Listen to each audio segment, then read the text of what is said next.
വെറും 1%. ജീവിതത്തിൽ 1%ന് വലിയ വിലയൊന്നുമില്ലെന്ന് കരുതുന്നവർക്ക് തെറ്റി. ഇപ്പോൾ ലോക നയതന്ത്രത്തിന്റെ നെറുകയിൽ ഇന്ത്യയും പാകിസ്ഥാനും തമ്മിലുള്ള അന്തരം ആ 1%. നമ്മൾ സംസാരിക്കുന്നത് വെറും 1%ന്റെ കണക്കല്ല, മറിച്ച് രണ്ട് രാജ്യങ്ങളുടെ അന്തസ്സും ആഗോള രാഷ്ട്രീയത്തിൽ അവരുടെ സ്ഥാനവും തമ്മിലുള്ള വ്യത്യാസത്തെക്കുറിച്ചാണ്. അമേരിക്കൻ പ്രസിഡന്റ് ഡൊണാൾഡ് ട്രംപിനെ നൊബേൽ പ്രൈസിന് ശുപാർശ ചെയ്ത് സോപ്പിടാൻ പാകിസ്ഥാൻ മാസങ്ങളോളം കിണഞ്ഞു ശ്രമിച്ചു. ട്രംപിന്റെ എല്ലാ വിചിത്രമായ ആവശ്യങ്ങൾക്കും അവർ തലയാട്ടി. പക്ഷേ കരാർ ഒപ്പിട്ട് വന്നപ്പോൾ ഇന്ത്യൻ ഉൽപ്പന്നങ്ങൾക്ക് 18% നികുതി, പാകിസ്ഥാന് അത് 19%. ഈ 1% പാകിസ്ഥാനെ എത്രത്തോളം മുറിപ്പെടുത്തിയെന്നോ? ട്രംപിനെ സോപ്പിടാൻ മാസങ്ങളോളം പാകിസ്ഥാൻ കാട്ടിക്കൂട്ടിയ കോമാളിത്തരങ്ങൾ ഇന്ത്യയുടെ നിശബ്ദമായ നീക്കങ്ങൾക്ക് മുന്നിൽ തകർന്നടിയുകയായിരുന്നു. ഒരിടത്തും വഴങ്ങാതെ, ട്രംപിന്റെ ഫോൺ കോൾ പോലും അറ്റൻഡ് ചെയ്യാതെ ഗെയിമിൽ നിന്ന് ഇന്ത്യ എങ്ങനെയാണ് ഈ നേട്ടം കൊയ്തത്? വാലാട്ടി നിന്നിട്ടും പാകിസ്ഥാന് എവിടെയാണ് പാളിപ്പോയത്? 18ഉം 19ഉം തമ്മിലുള്ള ഈ ഈഗോ യുദ്ധത്തിന്റെ വിശദാംശങ്ങളിലേക്ക് നമുക്കൊന്ന് പോകാം. കഴിഞ്ഞ കുറച്ചു മാസങ്ങളായി പാകിസ്ഥാൻ വലിയൊരു തരംഗത്തിലായിരുന്നു. ഡൊണാൾഡ് ട്രംപിന്റെ ഏറ്റവും അടുത്ത ചങ്ങാതി തങ്ങളാണെന്ന് അവർ ലോകത്തോട് വിളിച്ചു പറഞ്ഞു. ട്രംപിനെ പ്രീതിപ്പെടുത്താൻ അവർ ചെയ്യാത്ത കാര്യങ്ങളില്ല.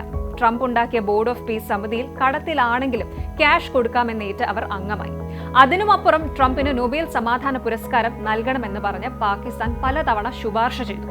Pakistan army chief general Asim Munir വാഷിംഗ്ടണിൽ പോയി വിരുന്നുകളിൽ പങ്കെടുത്തു. തങ്ങൾ അമേരിക്കയുടെ വിശ്വസ്ത സേവകരാണെന്ന് അവർ ഉറച്ചു വിശ്വസിച്ചു. പക്ഷെ അവസാനം പണി വന്നത് അപ്രതീക്ഷിതമായിട്ടായിരുന്നു. ട്രംപിന്റെ പ്രഖ്യാപനം വന്നതോടെ പാകിസ്ഥാനിലെ സോഷ്യൽ മീഡിയയിൽ ഒരു കൂട്ടക്കരച്ചിലായിരുന്നു. ട്രംപിന് നൊബേൽ സമ്മാനം വരെ വാഗ്ദാനം ചെയ്തിട്ടും ഇന്ത്യയെക്കാൾ കൂടുതൽ നികുതി നമ്മൾ നൽകേണ്ടി വരുന്നല്ലോ എന്ന പരിഹാസം പാക് ഭരണകൂടത്തെ വല്ലാതെ അസ്വസ്ഥരാക്കുകയാണ്. പ്രധാനമന്ത്രി ഷെഹബാസ് ഷെരീഫും ആർമി ചീഫും നടത്തിയ നയതന്ത്രം വെറും ഷോ മാത്രമായിരുന്നോ എന്നാണ് അവിടുത്തെ ചോദ്യം. ഇന്ത്യ ഒരിടത്തും വഴങ്ങാതെ നിന്നിട്ടും അവർക്ക് മികച്ച നേട്ടം ലഭിച്ചപ്പോൾ എല്ലാ കാര്യത്തിലും കാലുപിടിച്ചിട്ടും പാകിസ്ഥാൻ തഴയപ്പെട്ടു എന്നത് ആ രാജ്യത്തിന്റെ ആത്മവിശ്വാസത്തിന് വലിയ പ്രഹരമേൽപ്പിച്ചു. ഇവിടെയാണ് ഇന്ത്യയുടെ പവർ നമ്മൾ മനസ്സിലാക്കേണ്ടത്. ട്രംപിന്റെ എല്ലാ ആവശ്യങ്ങൾക്കും ഇന്ത്യ വഴങ്ങിയില്ല. റഷ്യയിൽ നിന്ന് എണ്ണ വാങ്ങുന്നതിനെ ചൊല്ലി അമേരിക്ക ഇന്ത്യക്ക് മേൽ 25% അധിക നികുതി ചുമത്തി ഭീഷണിപ്പെടുത്തിയിരുന്നു. എന്നാൽ പ്രധാനമന്ത്രി നരേന്ദ്രമോദി ആ സമ്മർദ്ദങ്ങൾക്ക് വഴങ്ങിയില്ല.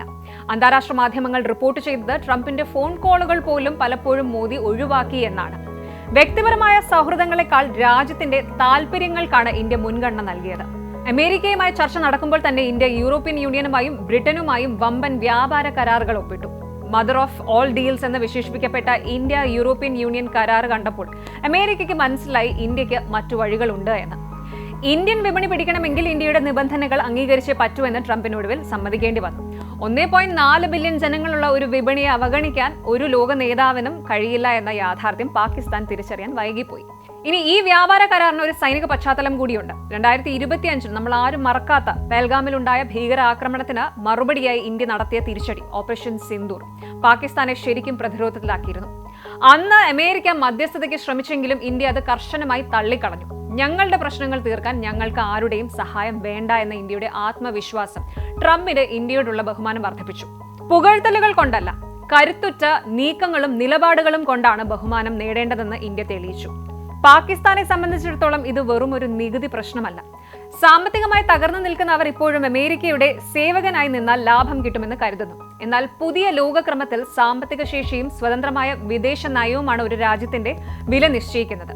ഇന്ത്യ ഒരു വർഷത്തിനുള്ളിൽ 5 വ്യാപാര കരാറുകൾ പൂർത്തിയാക്കിയപ്പോൾ പാകിസ്ഥാൻ ഇപ്പോഴും IMFന്റെ സഹായത്തിന് ക്യൂ നിൽക്കുകയാണ്. ചുരുക്കത്തിൽ ആ 18% എന്ന സംഖ്യ ഭാരതത്തിന്റെ തലയുയർത്തിയുള്ള നയതന്ത്ര വിജയമാണ്.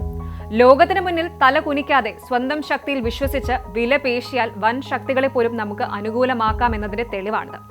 ഈ 18ഉം 19ഉം തമ്മിലുള്ള 1% വ്യത്യാസം വരും വർഷങ്ങളിൽ ഏഷ്യയിലെ അധികാര സന്തുലിതാവസ്ഥയിൽ വലിയ മാറ്റങ്ങൾ വരുത്തും. കൂടുതൽ വാർത്തകൾക്ക് News 18 Keralam YouTube channel subscribe ചെയ്യുക.